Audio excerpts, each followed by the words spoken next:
আজকেও হতাশ করলো জন সিনা। তাহলে কি আমরা রেসেলমিনিয়াতে দেখতে পাবো র্যান্ডি অর্টন ভার্সেস নিকোল ডিসের ম্যাচ? সো গাইজ, আজকের স্ম্যাকডাউনটি শেষ হয়ে গেছে। কি হলো আজকের স্ম্যাকডাউনে সমস্ত কিছুই থাকবে আজকের এই ভিডিওতে।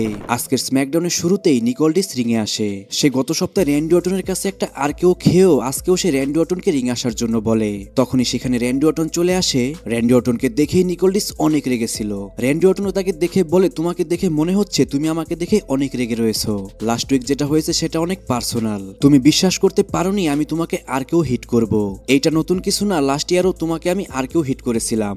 এর কারণটি হলো রেসেলমিনিয়াতে আমার কোনো ম্যাচ নেই। তুমি জানো না এইবারের রেসেলমিনিয়া আমার জন্য কতটা স্পেশাল। এইবারের রেসেলমিনিয়া দিয়ে আমি মোট 20 বার রেসেলমিনিয়াতে কম্পিট করব।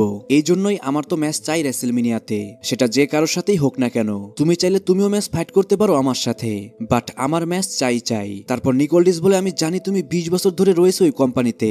এই কোম্পানিতে তুমি অনেক কিছুই করেছো যা অন্য কেউ করতে পারেনি। আমি ওই কোম্পানির একজন পার্ট।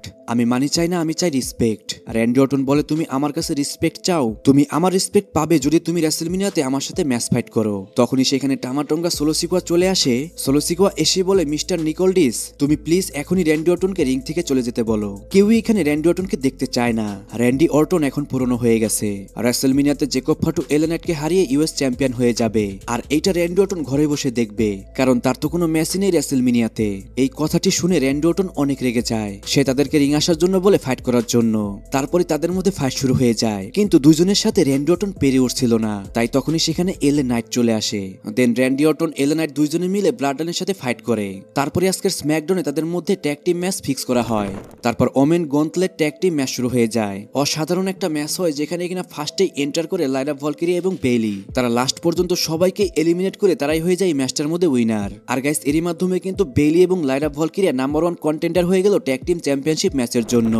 তারপর ড্যানিয়াম প্রিস্ট এন্ট্রেন্স করে, কিন্তু তখনই পিছন থেকে ড্রু ম্যাকেন্টায়ার ড্যানিয়াম প্রিস্টের উপর অ্যাটাক করে দেয়। তারপরে ড্যানিয়াম প্রিস্টকে সেখান থেকে নিয়ে যাওয়া হয়। আর ড্রু ম্যাকেন্টায়ার সেখানে বলে, ড্যানিয়াম প্রিস্ট আমাকে চ্যালেঞ্জ করেছে রেসেলমিনিয়ার জন্য স্ট্রিট ফাইট ম্যাচের জন্য।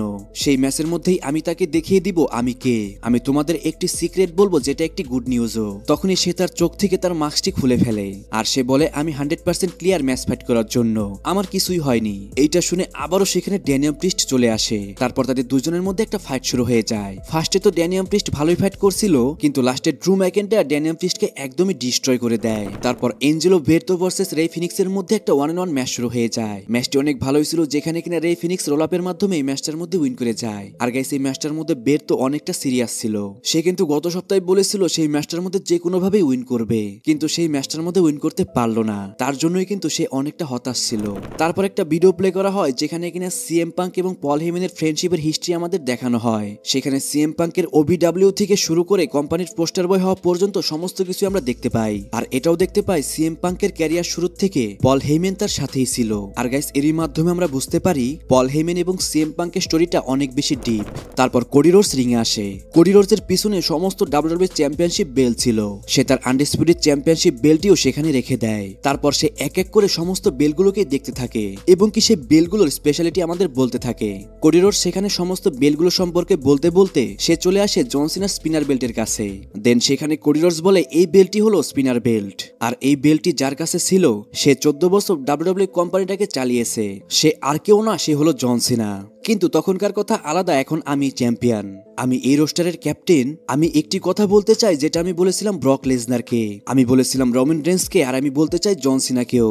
আমি সবসময় রেসেল করে উইন করব। জন সিনা, তুমি সবসময় বলো তোমারই এখন টাইম, কিন্তু আমি বলবো এখন আমার টাইম। গাইস, আজকের স্ম্যাকডাউনেও কিন্তু জন সিনা ছিল না। দু একদিন আগে অনেকগুলো নিউজ থেকে আমি জানতে পেরেছিলাম যে জন সিনা থাকবে এই সপ্তাহ স্ম্যাকডাউনে, কিন্তু জন সিনা এই সপ্তাহ আমাদের ধোকা দিয়ে দিল। আমি এটা বুঝতে পারছি না ডাব্লিউডব্লিউ এটা কিভাবে করছে। আর মাত্র কিছুদিন পরে রেসেলমিনিয়া, ডাব্লিউডব্লিউ কিভাবে পারছে এখানে জন সিনা রককে না এনে তারা স্ম্যাকডাউন এবং কি র চালাতে, যেখানে মেইন ইভেন্টই করবে জন সিনা। গাইস, জন সিনার এই বিষয়টাকে আপনি কেমন ভাবে দেখছেন অবশ্যই কমেন্টে জানান। আর অফিশিয়ালি আজকের স্ম্যাকডাউনে আমাদের জানানো হয়েছে নেক্সট উইকের স্ম্যাকডাউনে জন সিনা রিটার্ন করবে। আর রকের তো কোনো নাম গন্ধই নেই। গাইস, আমি বুঝতে পারছি না এই বছরের রেসেলমিনিয়াটা কেমন হবে। তারপর রোকজেন প্যারেস ভার্সেস টিফিনির মধ্যে একটা 1-on-1 ম্যাচ শুরু হয়ে যায়, যেখানে কিনা টিফিনি উইন করে। কিন্তু ম্যাচ শেষে সেখানে শার্লেট ফ্লেয়ার চলে আসে এবং টিফিনিকে অ্যাটাক করে দেয়। শার্লেট ফ্লেয়ার যখনই কমেন্ট্রি টেবিলের ওখানে আসে, তখনই তার সাথে ওয়েববার্ডের কথা কাটাকাটি শুরু হয়ে যায়। সেটাকে স্ক্রিপ্টেরই একটা অংশ, নাকি এটা অটোমেটিকলি হয়ে গেছে সেটা আমরা পরে জানতে পারবো। তারপর র্যান্ডি অর্টন, এলা নাইট ভার্সেস সোলো সিকো এবং টামাটঙ্গার মধ্যে একটা ট্যাগ টিম ম্যাচ শুরু হয়ে যায়। এভারেজ একটা ম্যাচ ছিল, যে ম্যাচটার মধ্যে সেরকম কিছুই ছিল না, আর এইটাকে তো মেইন ইভেন্টের ম্যাচ বলে বলাই যাবে না। ম্যাচের মধ্যে খুব সহজেই এলা নাইট একটা বিএফটি হিট করে টামাটঙ্গাকে, আর সে টামাটঙ্গাকেই পিন করে ম্যাচটার মধ্যে উইন করে যায়। কিন্তু যখনই ম্যাচটি শেষ হয়ে যায় তখনই জেকব ফাটু এসে অ্যাটাক করে এলা নাইটকে, আর সে এলা নাইটকে বারবারই সে তার ফিনিশার হিট করছিল। আর এরই মাধ্যমে আজকের স্ম্যাকডাউনটিও শেষ হয়ে যায়। গাইজ, আজকের স্ম্যাকডাউনটি আপনার কাছে কেমন লেগেছে অবশ্যই কমেন্টে জানান। আর আজকের ভিডিও এই পর্যন্ত। রেসলিং সম্পর্কে সমস্ত নিউজ এবং আপডেট জানার জন্য চ্যানেলটিকে সাবস্ক্রাইব করবেন।